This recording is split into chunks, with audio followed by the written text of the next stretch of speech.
Assalamualaikum warahmatullahi wabarakatuh. Saya Nunisa Fitri di NIM 2018 105 103 11 026. Di sini saya akan menerangkan ruang lingkup ekonomi internasional.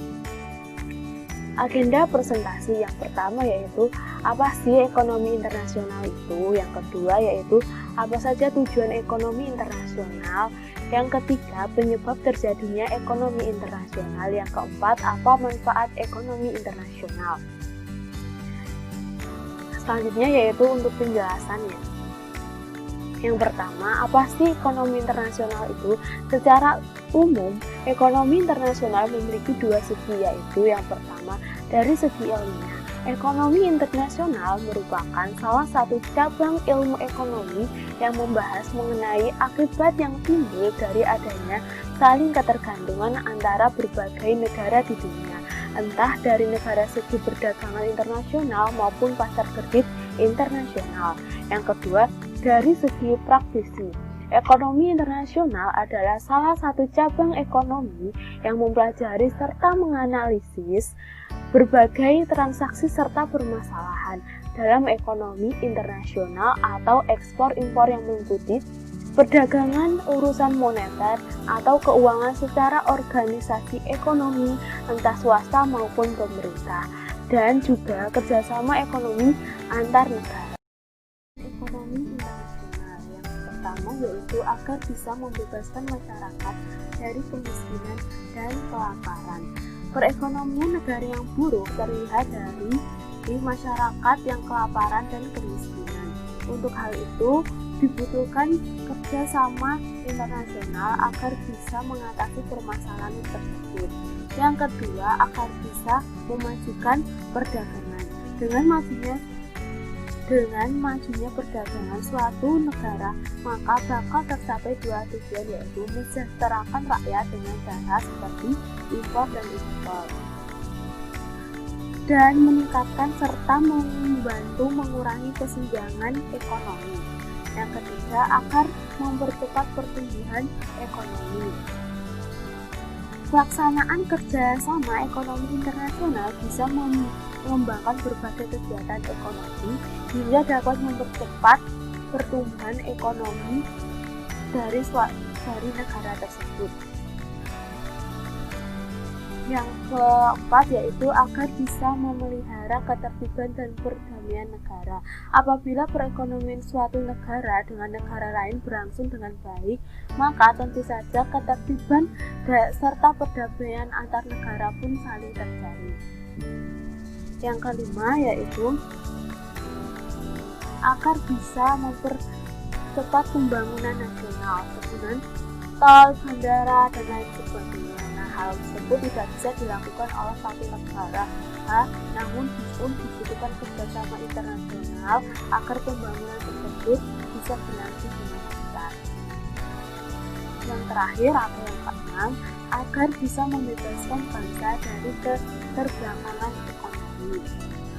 Sering perkembangan teknologi tidak menjamin pengetahuan ekonomi juga meningkat. Hal tersebut bisa diatasi dengan kerjasama ekonomi internasional.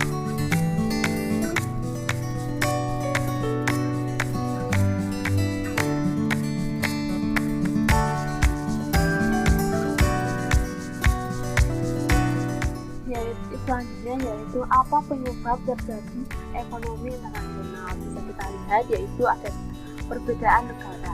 Akibat perbedaan tersebut maka hukum, peraturan jual beli, mata uang, peraturan biaya, dan lain sebagainya juga akan berbeda.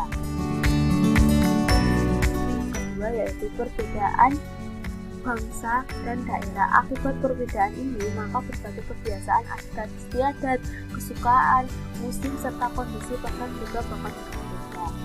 Yang ketiga, perbedaan politik serta ekonomi dan kultural.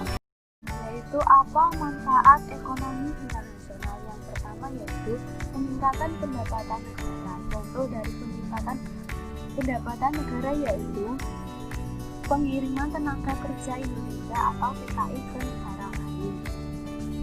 pengiriman TKI tersebut bakal mendapatkan gaji dengan uang dari negara yang mereka bekerja.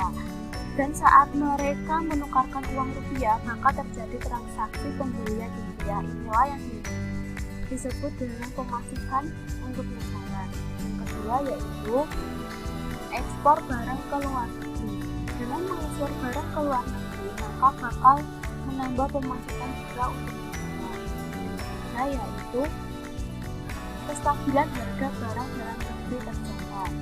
Dengan menambahkan kuota impor sesuai dengan keinginan masyarakat, maka permintaan dalam negeri maka terpenuhi hingga harga dalam suatu negara akan tetap stabil, tidak naik ataupun tidak turun. Seperti contohnya yaitu Indonesia seringkali mengimpor beras dari Vietnam dan Thailand. Hal tersebut untuk menjaga kestabilan harga beras dalam negeri. Yang ketiga yaitu perluasan ketersediaan lapangan kerja. Kalau pemerintahan ekspor tinggi, maka tentunya dibutuhkan perluasan lapangan kerja. Salah satu faktor penentu kelancaran peningkatan produksi selain dari ketersediaan bahan baku tersebut adalah yaitu ketersediaan tenaga kerja atau sumber daya manusianya. Yang kelima yaitu ini menunjang kegiatan ekonomi. Tentu perlu dilaksanakan berbagai pembangunan dalam suatu negara seperti pembangunan tol, pembangunan bandara. Hal tersebut tidak bisa dilakukan negara dengan cara individu, namun membutuhkan negara lain.